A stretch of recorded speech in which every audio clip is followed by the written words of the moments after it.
I'm extremely honored to be with you here today.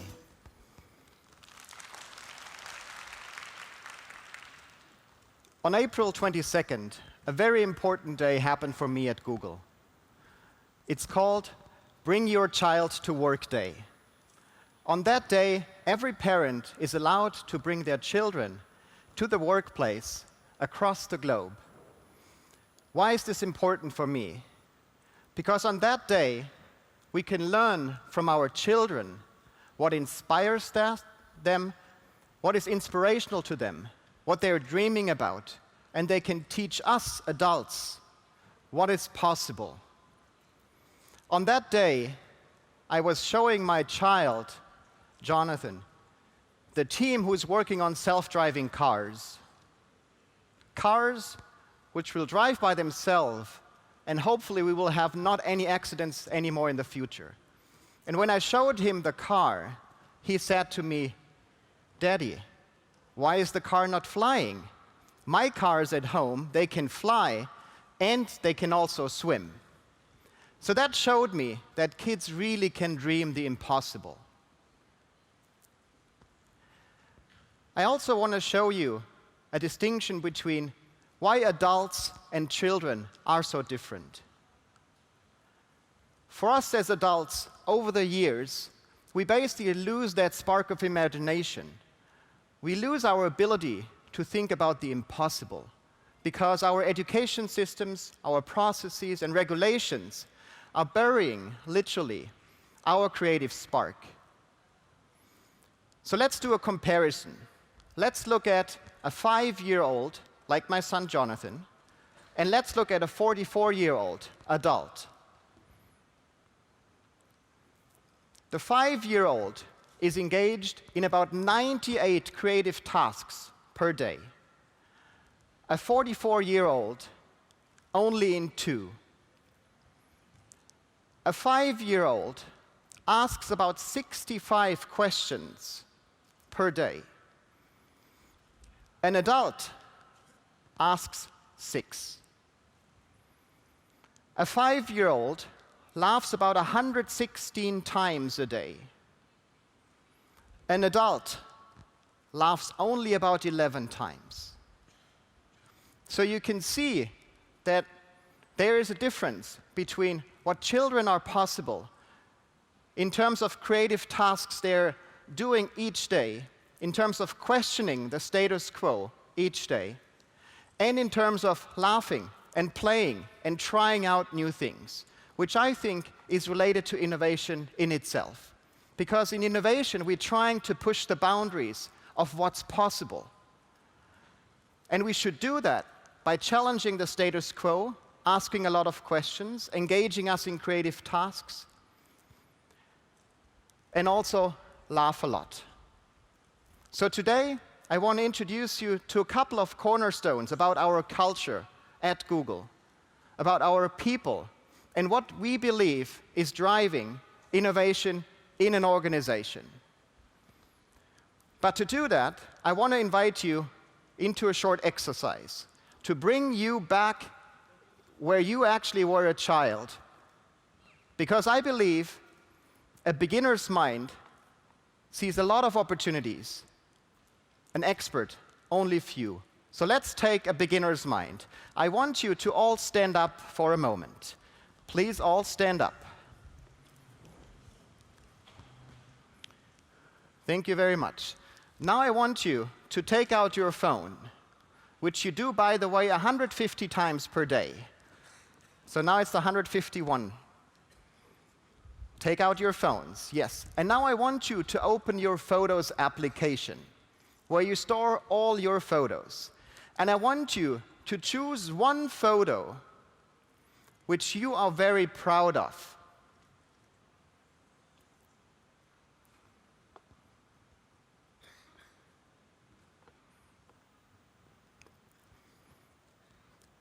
As soon as you have that photo, I want you to hand over your phone to the person next to you. Yes, take that risk. Give the phone to the person next to you. You will get it back, I promise you. And now I want you to ask the person next to you why this photo is a photo they're most proud of. So ask that question to the person next to you while you're handing over that piece.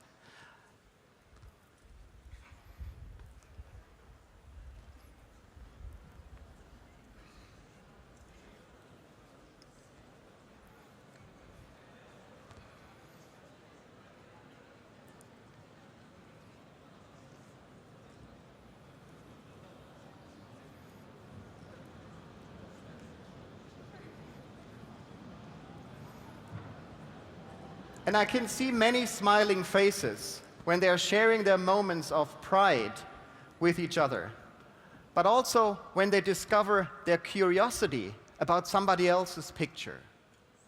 So now I want to engage you in a creative task. Again, open your Photos application, this time that you'll be able to take a photo, and I want you, with your partner, to take a creative composition. So take a photo with your partner, including both of you.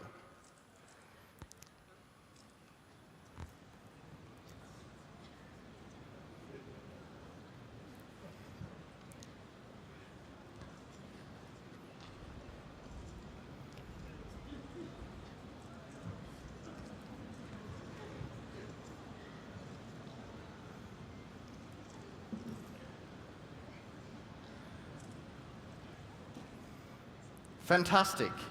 Thank you very much. So you can put back your phones into your pockets and have a seat. So how did it feel like to be childlike again? For some, it was very easy to do, to take a leap of faith, showing what they're proud of, asking each other questions, being curious, and also laugh. For some, it might be more difficult. So I want to share with you a couple of insights, what we learned over the last 16 years at Google, what helps us to build an environment where childlike behaviors are encouraged, where playfulness is fostered, and when we actually can live out our creativity to really develop new products and new services for the world. These 4 cornerstones are things which you also can take to build organizations which really foster innovation and which hopefully shape the future for all of us. The first one is mission. We deeply believe that having a mission really matters. Our mission at Google is to organize the world's information and make it universally accessible and useful. And we think that's more than a mission. It is actually a moral. And all revolutions started with those morals, if it's fighting for equality or independence. Our mission statement doesn't include any users, clients, market share, or revenue we want to generate. So think about your own mission statement. It could be a personal one, or it could be a mission you as an organization have, and how that mission serves the society. The mission statement is also so big that we will never actually achieve it. We will never be able to organize all information in this world, because there's always going to be more information. And also, there's going to be better ways all the time to make it more accessible and more useful. But working on projects like Search, where we literally give people the opportunity to find all information and access that information. Projects like Books, where we scan literally every book in this world to give everybody an equal chance to read that book, no matter where they are, no matter when they want to read it. Projects like Maps, where we literally map the world, seemed impossible in the first place. But now we can actually show the world that you can, on a street view level, visit every place on this planet. And in the future, also you can go under the oceans or even in the sky to literally fly to other stars. I think having such a mission is really inspirational, because people want to feel challenged, and people want to really have a meaning when they go to work and feel motivated.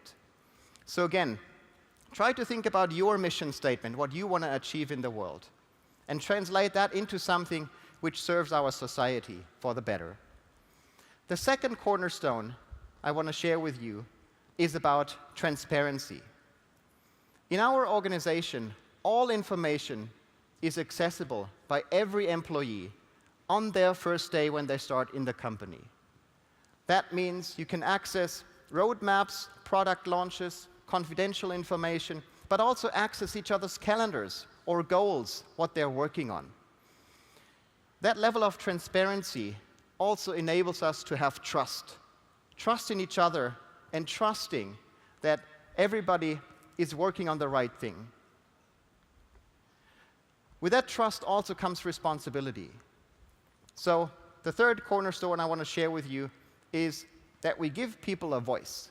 Everybody in the organization has a specific voice that they can raise to really provide their feedback and their input on how to shape this culture of innovation in the future. And giving everybody a voice through technology and different challenges is, I think, something very important to do as well. The last cornerstone I want to share with you is about space. The physical environment shapes how we think and feel. It really influences us, how we think about current projects, but also how we think about the future. Just look around yourself, how inspiring this space is today for you. So how can your values in your organization be represented in your space? How can your mission be represented in your physical environment? How can openness and transparency be represented in your physical environment? And how can collaboration also be enabled through your physical environment? So space really matters, and it helps us to think in ways which sometimes seem beyond possible. So with those four cornerstones, you can really shape a culture which enables innovation every day, which also allows people to think about the impossible, think like children, think about when cars are flying or they are floating like a boat, when they drive themselves, when balloons are powering internet for 5 billion people in the future. Those are things which really children can imagine, so we can learn from these children. So I want to encourage you that you try for yourself, be more childlike on a daily basis, trust your creative abilities, have that creative confidence to really imagine the impossible. Then in your organization, try to set a mission that really matters. Be transparent with the information you have available. Give everybody a voice and invest in your space. And I can promise you that everybody in this room is going to be able to shape the future for the better. Thank you very much.